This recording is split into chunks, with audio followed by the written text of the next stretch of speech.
Hello, welcome to Unit 6.3, Indigenous Response to State Expansion. A lot of imperial powers were trying to expand their states, and of course there's a lot of resistance to that, as we will see. The first thing I'm going to talk about is the nationalist movement in the Balkans. Europe was kind of losing power in the Balkan Peninsula, and a lot of them got a lot of influence from Europe in general, and so with influence from the French Revolution, there was a lot of inspiration, and many Balkans sought independence. And Siberia and Greece were the first to act its freedom, followed by the Treaty of Berlin, where Bulgaria, Romania, and Montenegro also got their freedom. Next, let's talk about resistance and rebellion in the Americas. Now, when the British first got there, they issued a Proclamation Act of 1763, and this is pretty much moving all the Native Americans to the area between the Alpine Mountains and the Mississippi River. Later, when the U.S. took control, they limited their area even more to places around Ohio and Illinois. We also see resistance with the Cherokee Nation trying to assimilate to the new European culture, and they even adopted their own constitution to try to show that they were their own state and their own nation. And in response, the U.S. issued the Indian Removal Act, which pretty much kicked them all out. We also see rebellions in Peru with someone called Tupac Amaru II. He was the last known descendant of the Incan ruler, and he was arrested and executed for talking about his Incan heritage, and with that, a lot of revolts spread throughout Peru against the Spanish. There's also resistance like the Ghost Dance, where North Pachuiti Native Americans tried to get their dead ancestors to come and fight against their white oppressors. And so they would usually do this through song and dance, and even had a small attack where they were wearing ghost shirts. But they never actually got the freedom they wanted. French was also a bit interested in Mexico at the time, especially Neapolitan, where he went to Mexico and overthrew a liberal leader called Benito Juarez, and with this, Mexico started a lot of revolts against the French and eventually kicked them out. Let's talk about South Asian movements. Now, as talked about before, the sepoy are Indian soldiers employed by the British. The British were using pig and cow grease to cover their rifles, and many of the Indians saw this as an attack on their heritage as Hindu or Muslim, and so they started the Indian Rebellion in 57, which led to a massacre of sepoys. After that, the British also exiled the Mughal leader and effectively ended the Mughal Empire. And then the British tried instating more in the government with something called Rai, which is a governor that reports directly to the British office.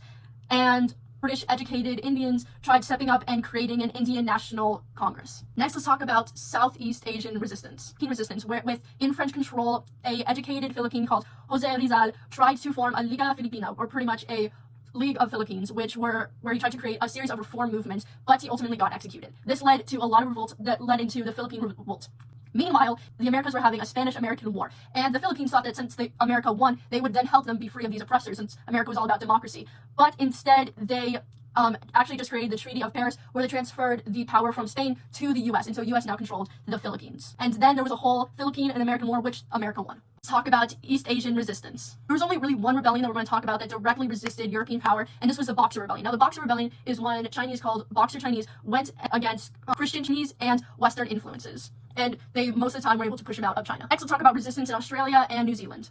The first thing you need to know is that Australia already had native people called the Aboriginals, and they were estimated to be in Australia for about 50,000 years before Europeans ever got there. But when British did get there, they did not recognize the indigenous people of having land rights, and so they killed thousands of Aboriginal people while they were just trying to defend their territory. In New Zealand, the British did recognize the Maori of having property rights with something called the Treaty of Wetagon, but the Maori still wanted to go to war with Britain in something called the Maori Wars, which Britain ended up winning. And this actually caused Britain to further pressure them into selling more land and more resources to the British Crown. Lastly, let's talk about African resistance. Some information you need to know is that Western educated Africans usually identify themselves with Pan-Africanism, and they usually tried to reform and do movements in Africa. Now let's talk about the Sokoto Caliphate. Now, this really started up when a guy called Usman de Fudio wanted to try to purify Africa with Islam. So he created Sokoto, but his main economic source was the slave trade.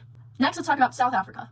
Now, the Xhosa people were trying to push out the British, and so they thought that how they could do that is to kill all the British cattle, so they were forced to retreat. And so something called the Xhosa cattle kill movement started, where they killed all their cattle, but this only resulted in a huge famine, thousands dying. The Zulu people also went against the British, and at first it seemed like they were winning, but in the end, the British did win against them. Next, let's talk about the Samori Tower Wars. Now, this is pretty much Samor Tori against the French, and he really wanted to expand his territory, but the French wouldn't really let him, and so he went to war again, and he ended up being captured this time and sent to exile. Next, let's talk about the Mandist revolts. Now, this is when a person called Mandi wanted to restore Islam throughout Africa, and so he went against Egypt, and at first, when it seemed like he was getting the upper hand, Britain and Egypt kind of went together, and At first, Britain didn't really take down Mundi, but they later came back into Sudan and took them down. The next revoltist we're going to talk about is Ya Asnatola.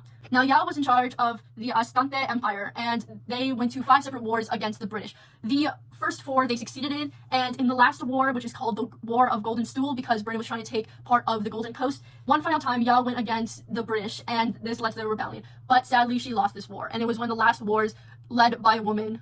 And that's it for Unit 6.3, Indigenous Responses to State Expansion. We talked about the nationalist movement in the Balkans. We talked about resistance and rebellion in the Americas. We talked about South Asian movement. We talked about Southeast Asian resistance. We talked about East Asian resistance. We talked about African resistance. And that's it, and I'll see you next time.